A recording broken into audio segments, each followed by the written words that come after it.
Relatório geral do DD 29/10/2023. Guerreiro 7, Brilhando 4, Estrela 5, Timóteo 2, Joias 2, Gideões 13, Ricas 28. Total geral 61 pessoas presentes. Irmãos, hoje não. Som.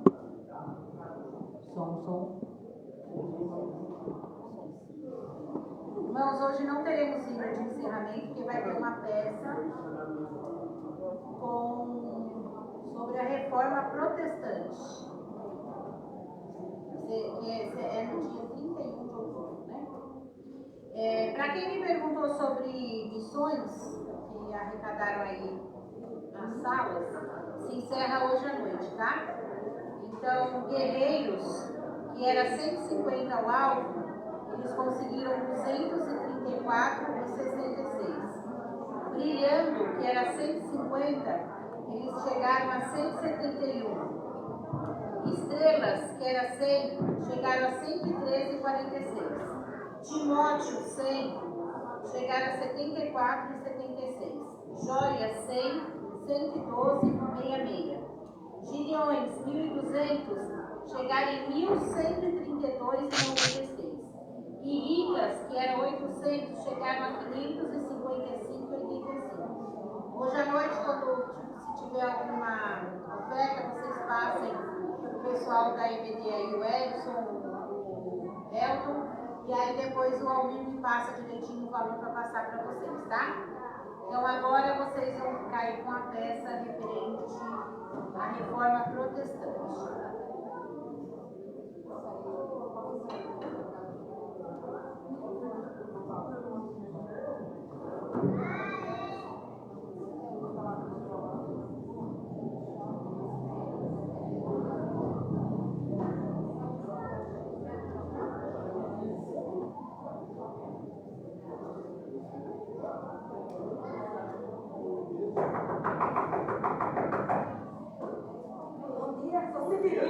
Severino Pedreiro, que bom, você chegou cedo, gostei de ver. Eu sou assim, quando no seu comércio, no seu cantinho, eu gosto de trabalhar nessa vida. O senhor mostra a parede? Sim, olha, a parede é essa daqui.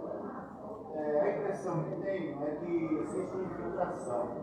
Mas eu tenho a impressão que a casa inteira está com problemas. Então vamos começar com essa parede e depois que terminarmos essa daqui, a gente pensa no restante da casa. Tá bem mesmo, viu? Tá vendo? Lá tudo bem, então como você quiser. Eu começo por essa aqui, depois a gente vê o que faz. Então, O senhor fica à vontade. Posso começar o serviço? O senhor pode começar o serviço, eu vou ficar por aqui, qualquer coisa é só me chamar.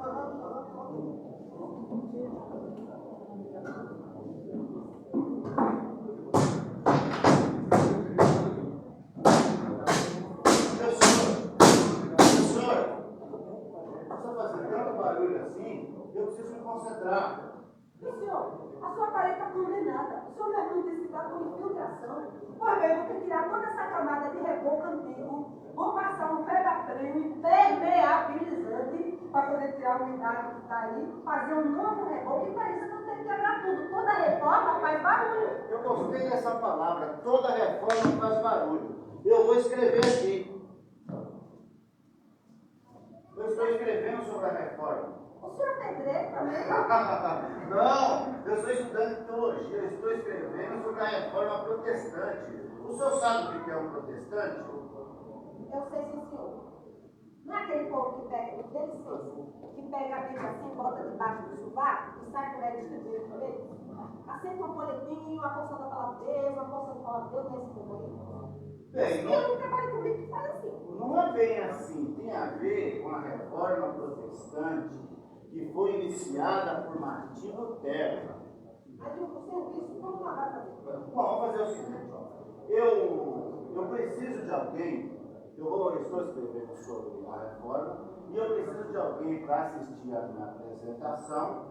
Depois da minha apresentação, eu te convido para você vir assistir a minha apresentação. Depois eu fico à vontade para continuar o seu serviço como quiser. Tudo bem, mas aí tem uma coisa, o meu dia é caro, viu? Eu sou um pedreiro bom, faço serviço direitinho, limpo, garantido. Paga um dia, cara, você vai pagar mais um dia para mim? Sem problema, eu pago mais um dia para o senhor e o senhor ainda aprende algo novo. Combinado? Ok. Então, por favor, eu vou começar a minha apresentação e o senhor pode ficar à vontade para assistir. Eu vou começar por aí. O justo viverá pela fé. Martim Lutero tinha 34 anos quando iniciou a reforma protestante. Isso em 1517, já se passaram 506 anos.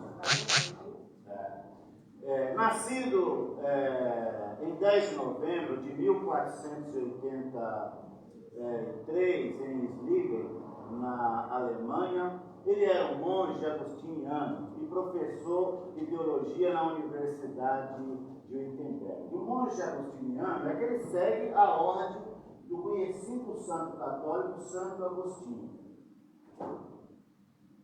Foi nesse contexto que Lutero teve a sua experiência de conversão. Ele estava estudando a carta de Paulo aos Romanos, quando deparou com o versículo 17 do capítulo 1. Porque o Evangelho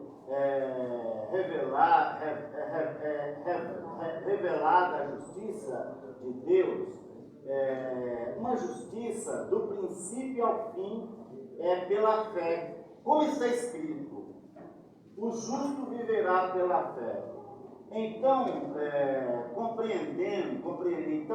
Lutero compreendeu que a justiça de Deus não era uma exigência impossível de se cumprir, mas um dom gratuito de Deus para os pecadores. Ele percebeu que não precisava fazer nada para merecer a salvação, apenas confiar na graça de Deus revelada em Cristo. Aí, em 1517, ele pregou nas portas do castelo de Wittenberg as suas 95 teses, que era ponto de debate sobre a doutrina da indulgência. O que é indulgência? Indulgência é pagar pelo pecado. Se você cometesse um pecado, você podia, em contato lá com um padre ou com um dos oficiais da Igreja Romana, comprar um bilhetinho escrito pelo Papa e aquilo te dava direito ao perdão dos seus pecados. Havia até um comentário entre eles que cada moeda que caísse no cofre da igreja, uma alma saltava do purgatório. Aí então, Lutero criticou essa doutrina romana. Ele não pretendia romper com a Igreja Católica, mas assim provocar uma mudança interna na Igreja.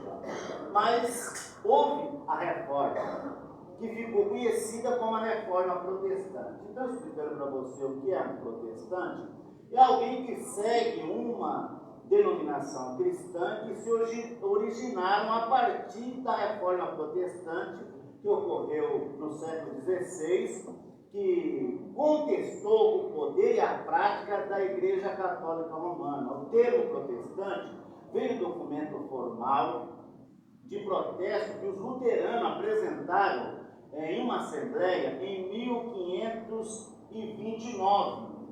Os protestantes defendem que a salvação é alcançada pela graça e a fé em Deus, e que a única autoridade a ser seguida é a Bíblia.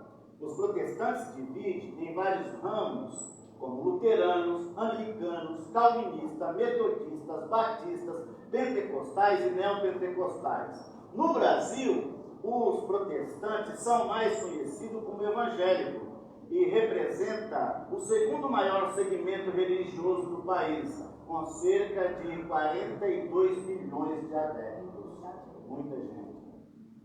A Bíblia foi o elemento fundamental na reforma protestante, pois foi a partir dela que os reformadores questionaram as doutrinas e as práticas da Igreja Católica que eram contrárias à palavra de Deus. A Bíblia foi o critério de autoridade, de verdade para os protestantes, que defendiam o princípio do sola a Escritura, e os reformadores também empenharam em traduzir a Bíblia para a língua vernácula, para que o povo pudesse entender. Foi traduzido então para o alemão, para que eles conseguissem interpretá-la por si mesmo, sem a mediação do clero, sem que o clero dissesse, olha, é assim que está certo. Então, você podia ler e entender por si mesmo. A Bíblia foi, portanto, um instrumento de libertação e de renovação espiritual para os cristãos que aderiram à Reforma. A Bíblia também influenciou a cultura, a arte, a literatura, a educação dos países onde a Reforma se estabeleceu.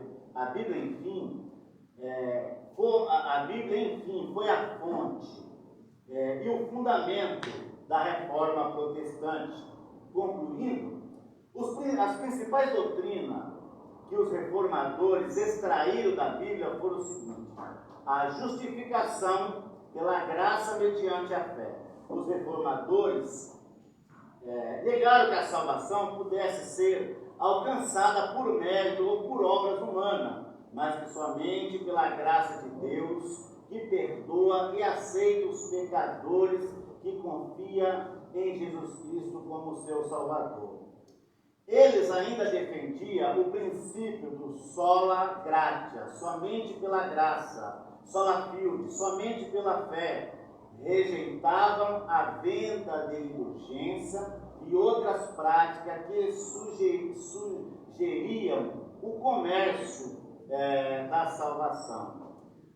A autoridade das Escrituras. Os reformadores afirmam que a Bíblia é a fonte suprema e final de conhecimento sobre Deus e sua verdade, e que nenhuma tradição humana pode sobrepor a ela. Um ponto que ficou muito marcado na Reforma foi esse versículo: o justo viverá pela fé. E o solamente pela fé, sola a Escritura, somente a Escritura, solo Cristo, somente Cristo, sola gratia, somente a graça, só lhe deu glória, a glória somente a Deus. E aí? O que você achou? Você entendeu como se originou, o que é uma reforma protestante? Eu achando que reforma era que eu fazia. E só tem essa reforma. Olha que coisa interessante. Eu gostei muito. Queria continuar esse assunto aí, viu? Pois é. Ler a Bíblia também. A gente pode. E ele traduziu a Bíblia para as pessoas. Então, e isso foi importante porque, como a Bíblia não havia na língua que o povo pudesse entender, Lutero, então, junto com os reformadores, tiveram a ideia de traduzir a Bíblia para a língua do povo. Esse é o motivo pelo qual hoje nós temos mais liberdade. Nós temos também a liberdade de ter uma Bíblia, existem várias versões. Por exemplo, o senhor tem uma Bíblia na sua casa? Eu tenho até duas. Eu não li. Não vou dizer que eu não vou ler todos, dizer que eu li as Bíblias. Mas elas estão lá. Eu tenho uma Bíblia. Mas eu não li. Então, é importante a gente ler, né? Foi por causa dessa reforma que hoje nós temos, que toda a família tem um exemplar da Bíblia. Mas se o senhor quiser conhecer um pouco mais, eu conheço um lugarzinho aqui por perto, nós podemos almoçar junto e a gente continua falando sobre a reforma. Ah, vou querer esse senhor. Você é meu convidado. Muito agradecido, porque eu gostei muito dessa reforma aí, que eu não conhecia. E também quero aprender mais sobre a Bíblia. O senhor falou que é muito importante. Muito importante ler a Bíblia e conhecê-la. Então vamos lá. Muito agradecido. O pedreiro Severino ficou maravilhado com a generosidade daquele homem. Se sentiu iluminado como Lutero ao descobrir tanta coisa nova que nem imaginava existir. O primeiro versículo que aprendeu foi: o justo viverá pela fé. Aquele almoço rendeu frutos. Severino, que antes se achava uma boa pessoa, pela palavra do Senhor, reconheceu que era um miserável pecador e carente da salvação em Jesus, da salvação gratuita que é dada a todo aquele que crê e aceita Cristo como Salvador. É esta a fé que nos justifica. Essa foi a nossa homenagem a esse dia tão significativo para os cristãos. 31 de outubro, o dia da Reforma.